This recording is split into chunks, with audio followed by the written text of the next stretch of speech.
Hello guys, नमस्कार, जय जगन्नाथ।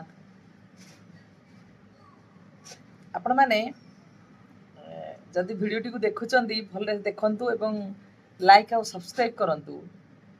भिडियोटी है लॉ ऑफ अट्रैक्शन रो टेक्निक विषय जदि आमे किसी टेक्निक करिया को चाहूचे जेमति कि 369 बा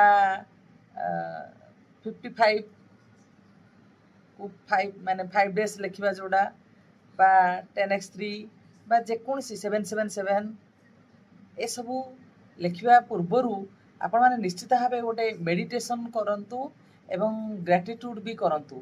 मेडिटेशन आउ ग्रेटिट्यूड करने द्वारा आपणकर सकारात्मक ऊर्जा आसब आपण जहाँ उपरे फोकस करेंगे सेटा आपण निश्चित भाव आपण पाई परिबे।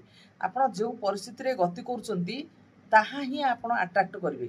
तेणु सब बेले आमर गोटे इमोशन रही आम से इमोशन को आम सब चिड़चिड़ापण ठार आम दूरे रहा आउ चिड़चिड़ापण द्वारा आम चिड़चिड़ापण द्वारा आम निश्चित भाव आम नेगेटिव आड़ को आम गति करवा। तेणु सकारात्मक वातावरण आने सब चेष्टा करूँ। सब आपण इनकम करने चेष्टा करूँ आउ एक्शन नापी चेष्टा करूँ। जेकोसी काम छोटू बड़ निश्चित भाव हो पार ए सन्देह ना।